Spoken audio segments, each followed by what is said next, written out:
Morning. Morning. Let me see how much time I got there. Okay. Oh, good morning. All right, so we're doing tea today. We're doing tea. Tea this morning. Um, Top of the morning. Hot tea. Um, chamomile vanilla. And chamomile is very good for you. Um, it is an antioxidant, and the vanilla is like a natural sweetener. Although I have a sweet tongue, is what I call it. I like sweets as opposed to sours and bitters. So I added a tablespoonful of honey on top of that. No milk, but it's very, very good. Smells good, you know. But I just dropped on in because I needed to tell you something. In case you want to know what's on the menu, I'm gonna make spaghetti today. Alright, and I like to use fresh peppers. I be trying to get that real Italian taste by cooking. It is healthier. It's a healthier option. And if you have time, I say go for it. I only have time because it's my day off. So I said I might as well try to make this as healthy as a meal as possible. Yeah. So with that being said, I want to talk to y'all about this. Now, and I don't even like cutting this. I put that in my spaghetti too. I just cut it out temporarily because it's interfering with my cutting action. But I'm gonna throw it in the pot too. Cause then the seeds and everything, child. And if the pepper itself, if that's healthy, imagine with the seeds on. So I'm gonna throw the seeds right on in there with it. But anyway, listen, I wanted to bring to the attention of some people, right? Bring this to their attention. You should not, you really should not be upset with other people because they do not cater to your insecurities.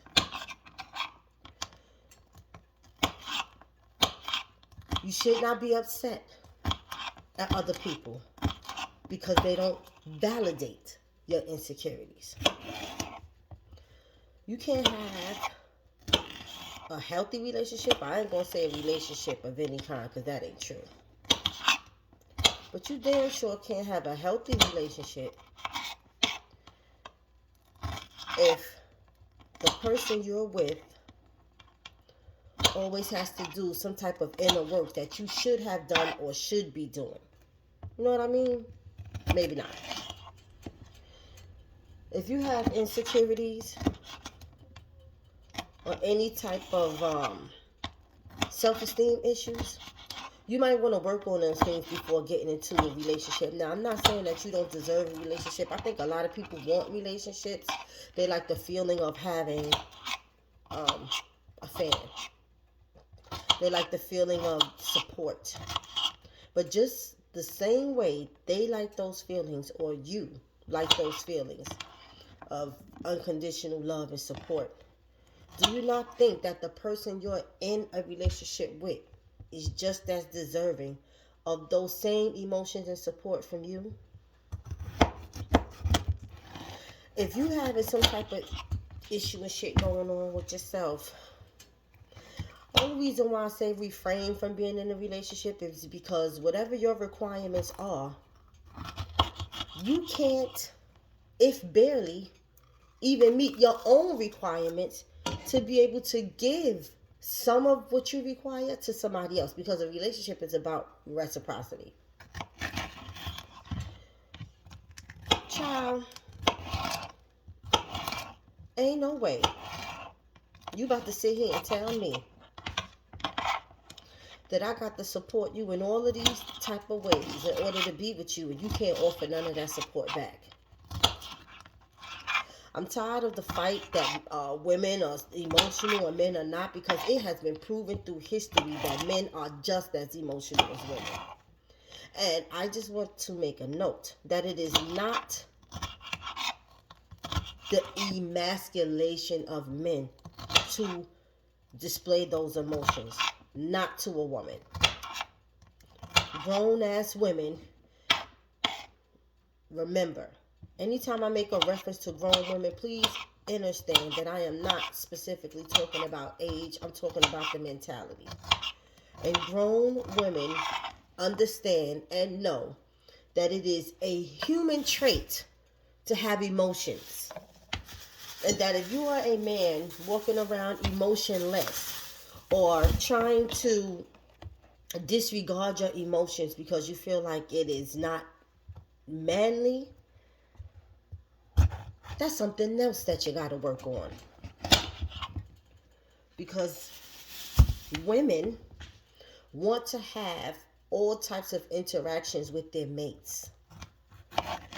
And we prefer interactions that can be understood by both parties.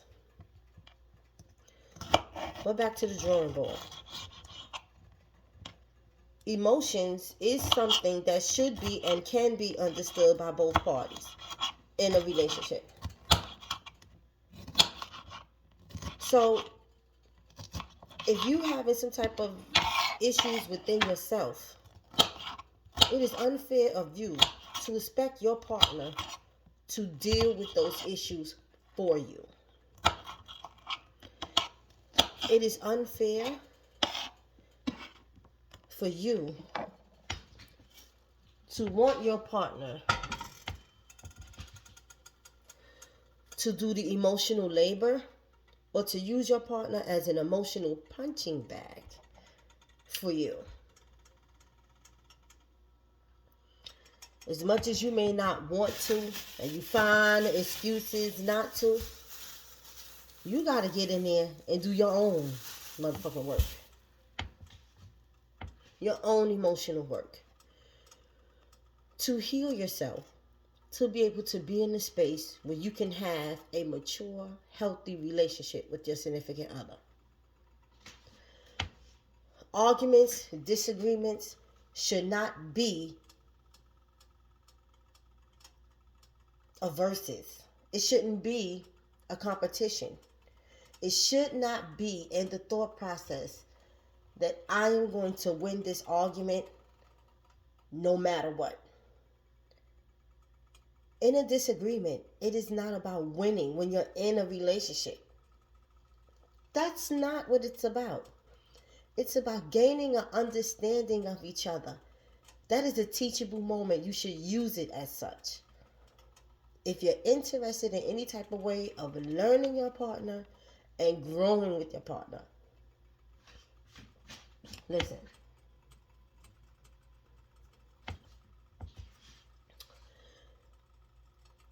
If life, because life have all these different crazy type of balances and imbalances.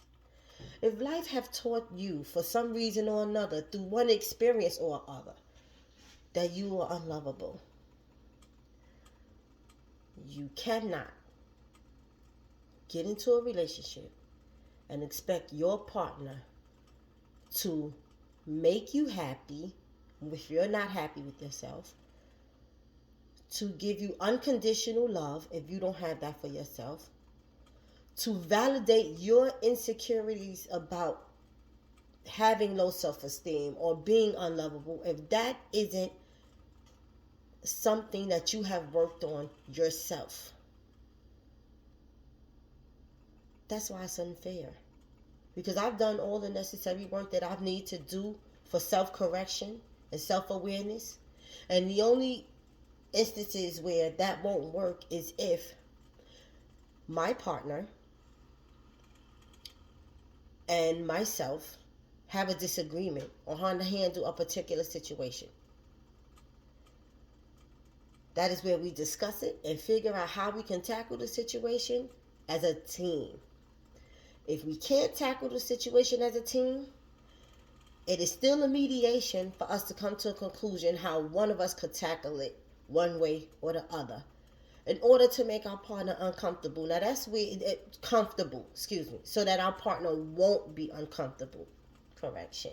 So that is where we come into compromise in relationships. And let me sip this tea.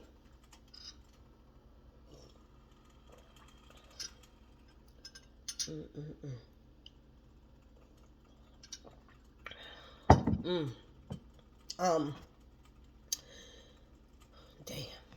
So I have this thing that I really, really love coffee. I love the taste of coffee and I love the texture of coffee. I do. And I usually prefer coffee over teas. The thing is, hear me out. Not only are teas better for you as long as they're not caffeinated, they're not only better for you, healthier speaking, because it's a herb. It's a herb. Herbs come from the earth, and the earth was, to a degree, a gift from us, gift to us from our creators, in order to provide all that we need to aid us in having healthy, long living lives, right? So, but you know, in the balance of all things, good and evil, good and bad, good, bad, and ugly,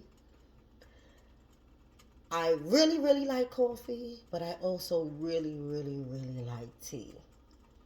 I prefer coffee a lot of days, but some days my body say, listen, you got to chill out with the shit and you got to have a cup of tea. And I tell you, I don't ever regret it. I don't know if it's the herb itself. I don't know if it's the steam from the herb. But the teas are so good going down. It feels good going down. Oh! Ah! So hold on a second. Give me a second.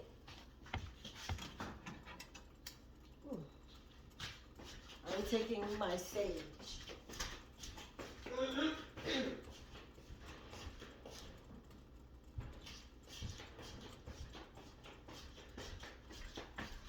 Pardon me.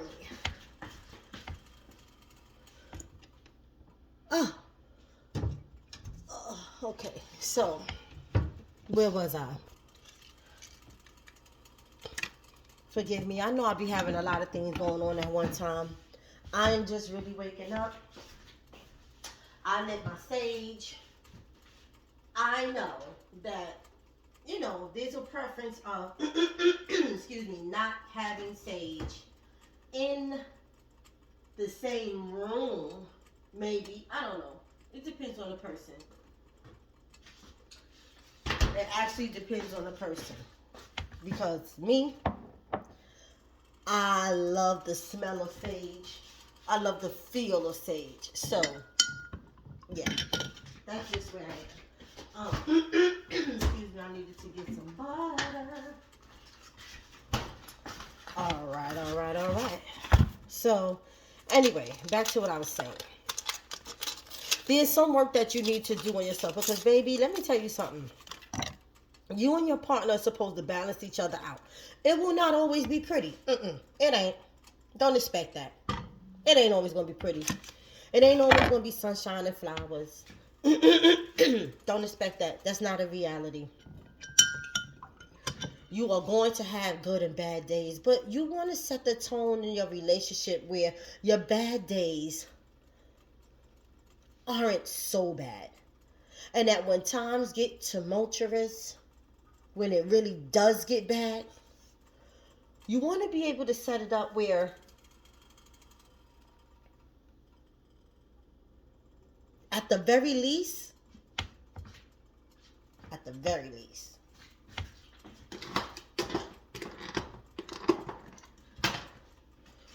your partner and you have such a intertwined bond of knowledge and understanding with each other that you can actually use each other as a crutch if need be, or a major uh support system. Like, you should be able to lean on each other, even in times when both of you guys are going through weaknesses or battling weaknesses in what, let's just say, this is what I really mean. Let's just say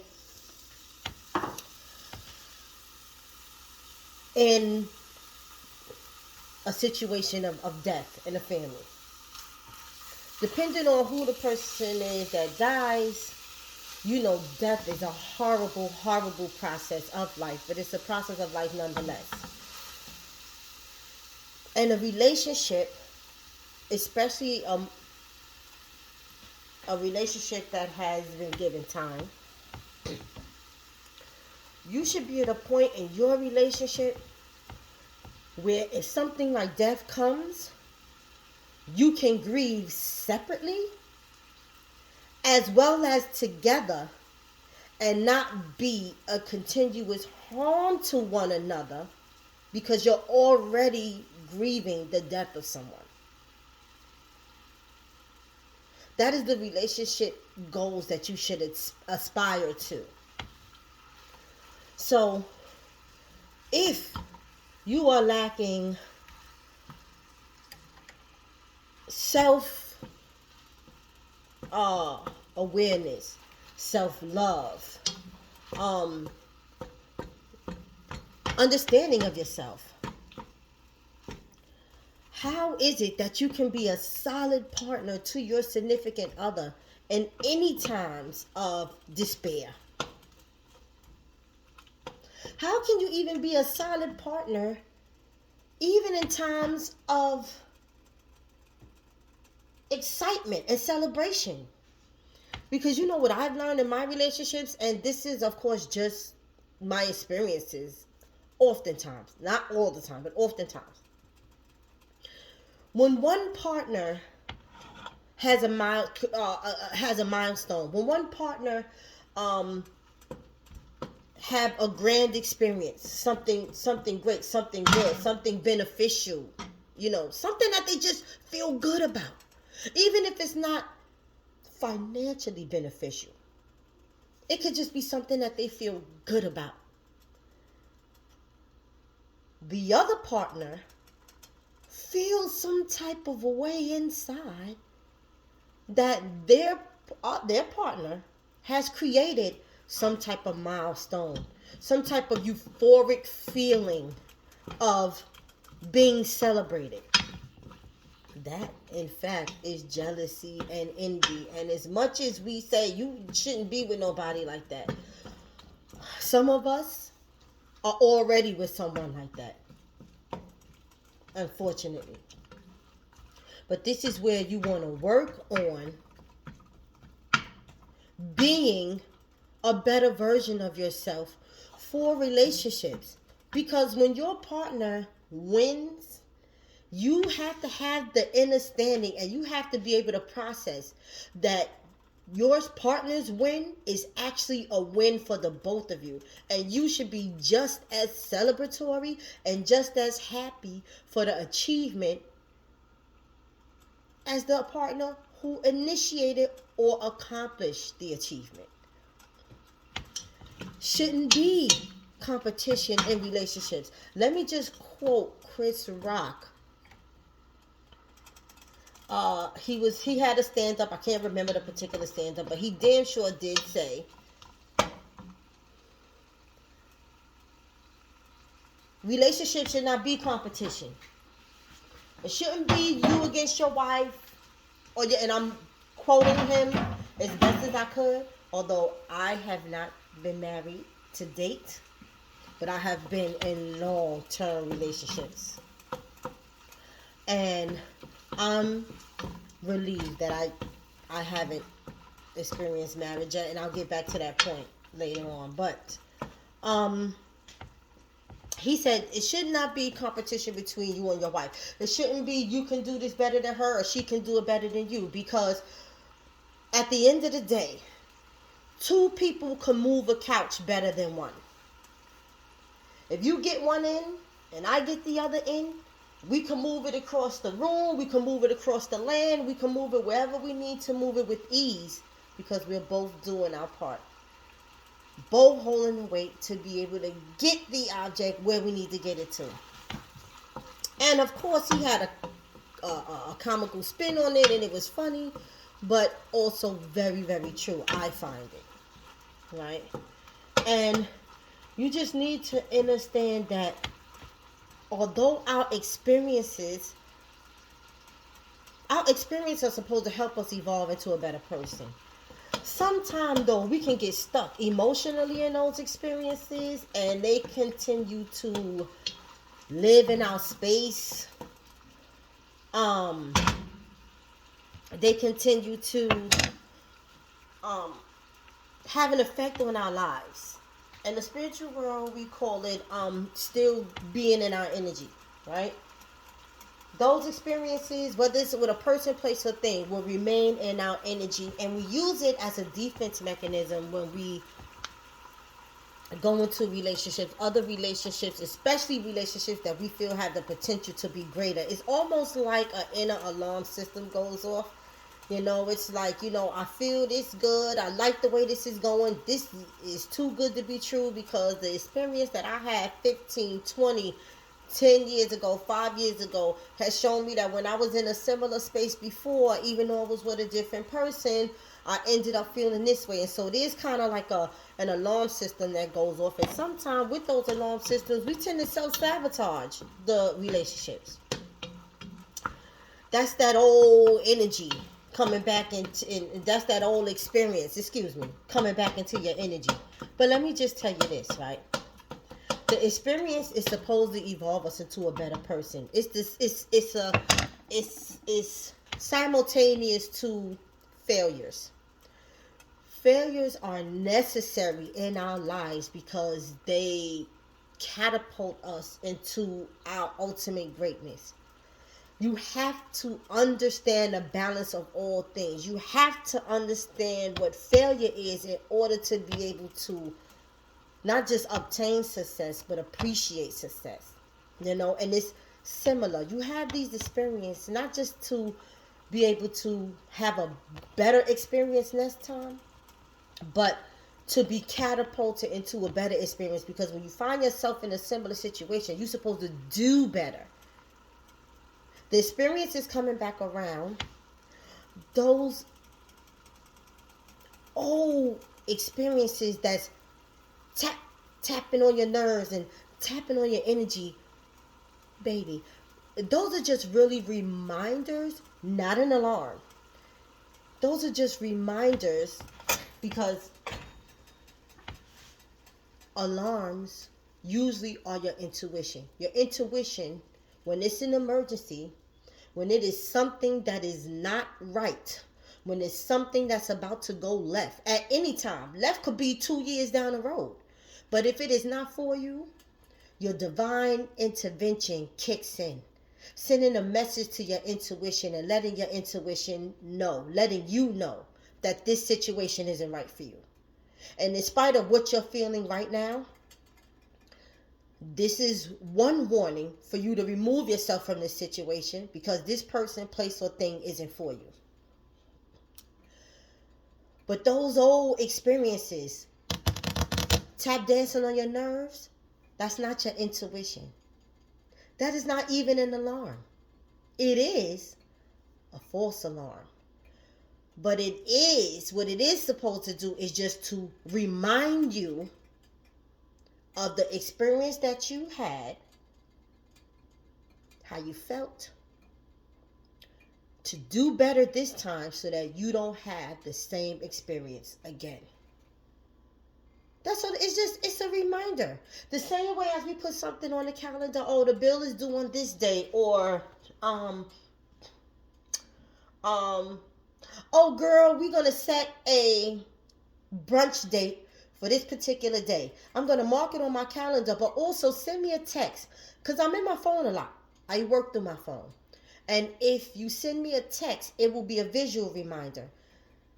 That's what those experiences tap dancing on your nerve is. It is a reminder for you to choose differently and have a better experience this time around. You don't have to take it as, and I know that we want to protect ourselves. Why wouldn't we? Why would we be so prone and hell bent on having the worst of experiences? Nobody wants that. We want to be able to protect ourselves. But we have to understand not just the lessons, but those feelings that we get. We have to separate and understand ourselves in a space so that we know our intuition from our past experiences. That way we do not self-sabotage any of the blessings that we have coming. We'll be able to get out of our own way, so to speak. And yeah, I'm sitting here talking this shit to you. It's probably easier said than done, which a lot of things are in life, but get into the practice of it. Get into the practice of deciphering your intuition from the alert of past experiences. Okay? If your past experiences, which a lot of us have, the ones that catapulted us into where we are now, even though we didn't want to get there that particular way. But if it caused you some type of trauma and you have not healed that trauma, revisited that trauma, or gotten to a space where you can at least move forward, you are not ready for a healthy relationship. I want to even go so far as to say you are not ready for a relationship, and it is unfair of you to get into a relationship, lie about wanting a relationship, and coercion, I believe, the other person, I think that's the word I want to use, but lying to the other person and having them assume that you want the same things when that in fact is not what you want. It is unfair because, baby, you trying to get somebody to do the work for you that you didn't want to do. And I'm going to tell you some other fly shit. That ain't going to work, because that motherfucking is some dark shit that's going to come to the light. You're not doing your shadow work. You're not doing the work to make yourself a better person for yourself and for your potential partner. Baby, that darkness is going to come to light, because everybody has a threshold of pain. And maybe not now because the person is loving you. Maybe not now because the person is an empath. Maybe not now because the person is really trying to find a way to work with you. So just maybe not now. It won't come in that way to be of a detriment to the relationship. But eventually. Because if you keep hurting the person that you're saying you're loving, if you keep sabotaging and doing things, whether the intent is there or not, whether you realize it or not, at some point, the person is going to remove themselves because they can't withstand the pain of being there. They can't keep holding up the pressure of being with you when they find serenity and being away from you. They can't continue to be in a relationship that is going to break them down or continue to break them down when life is doing that enough on its own. Because inside, I mean, we can be with someone as long as we want to be with someone, and we never really know their exact thoughts at any given time. And you shouldn't want to, but you don't know what they're going through. You don't know what their experiences. You don't know what they're dealing with, aside from being in a relationship with you. So that's something else that you definitely want to consider.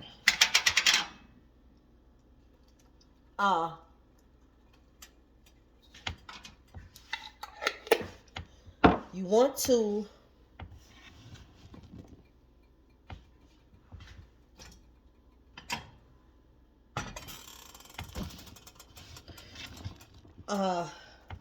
I'm sorry, I got distracted just for a quick second, because just for a quick second I went back into a time when I was in that space. You want to do the work so that the shadow work, the inner work. Shadow work is what we call it in the spiritual realm. The inner work is what the psychology books call it. Either way, you want to do the work so that you can not just be a better person for yourself, but so that the outcome of your relationships will not just be beneficial for yourself, beneficial for your partner, and you want the end result of having an outcome. You want to transmute that energy into being an income, if I'm making sense. The outcome of your relationship, you want it to be beneficial to you, and you should want it to be beneficial to your partner too. Because we are all at 6 degrees of separation, honey. Okay? We all know somebody that knows somebody that knows somebody. That not just been through some shit. No, not just that. But we are all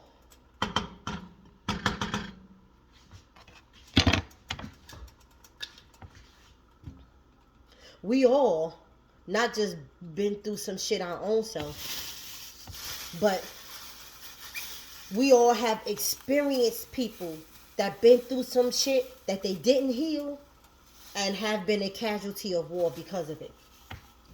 And if you don't like to be a casualty of somebody else's war, make sure you doing what you need to do for you so that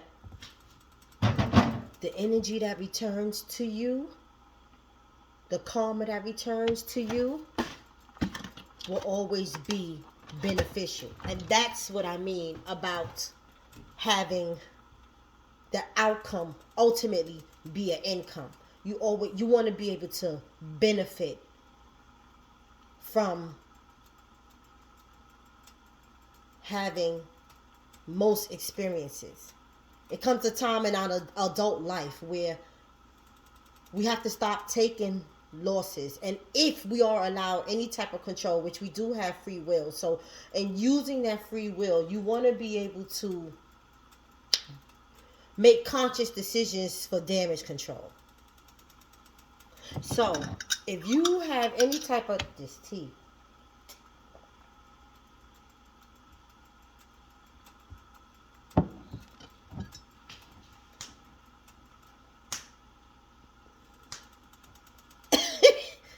is that good. If you want to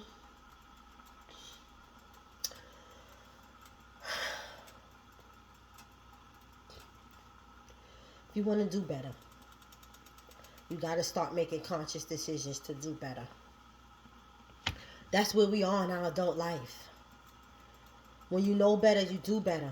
Our experiences have pushed us into better versions of ourselves because there were lessons that we've learned.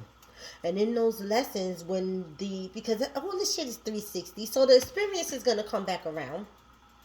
It's either going to come in the form of a person, place, or thing. Your discernment needs to be up in such a space where you can recognize it. And if you choose to interact with the person, place, or thing, it may not always be the exact same person, place, or thing. So that's a disclaimer.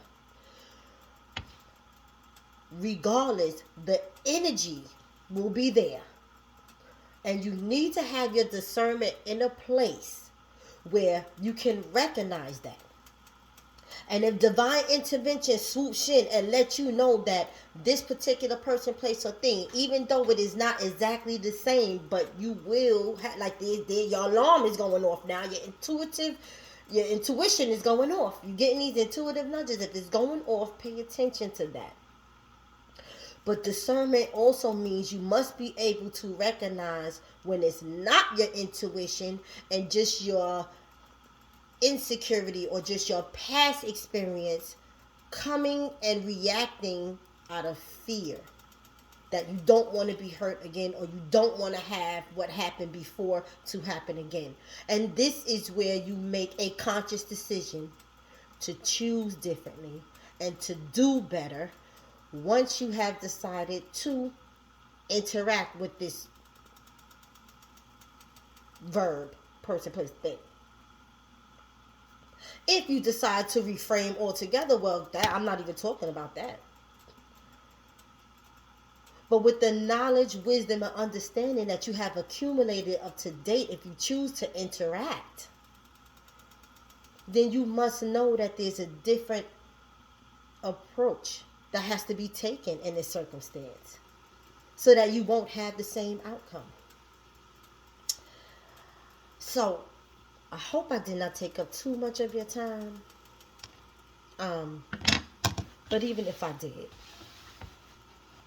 I appreciate any time that you give me. Any time that you give me, I appreciate it, because in this life gets busy. We get caught up in living it and paying bills and taking care of our loved ones and even taking care of ourselves. And our time gets so short that sometimes we don't, at least I know for me, it is very time consuming. So I thank you so much for giving me any time that you do give me. I wish you continue healing. I am still on my healing journey. And I tell you, just when I say to myself, you know what, I'm going to stop this channel because that's it. I've had, I don't really have nothing to say at this point, because I was operating, when I started this channel, I was operating solely out of a place of hurt.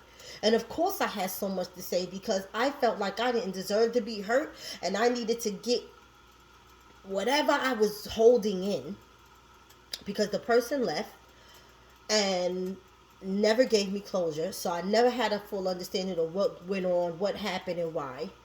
And so you guys were an assistance to me and just hearing me out. And I was coming from a space of, of hurt.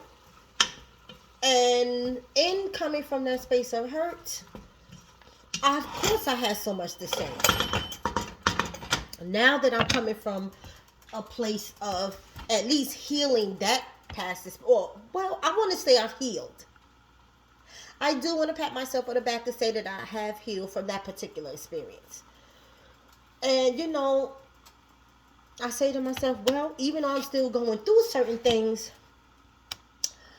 I don't think that's good content. So I think I'm just going to give this channel up. Sure as I say I'm going to give the channel up and decide not to do it anymore, there's another message that comes through. And there's something else from the experience that I can bring to you guys, because I'm looking at it from a different perspective now. I'm not solely looking at it from a place of hurt. Now I can look at it from another perspective, a healed space, and have a different understanding of what may have went wrong, what may have happened. And I'm using the words may because I still don't really know. I still have not spoken to this particular person about anything regarding these issues. I feel like I don't need to.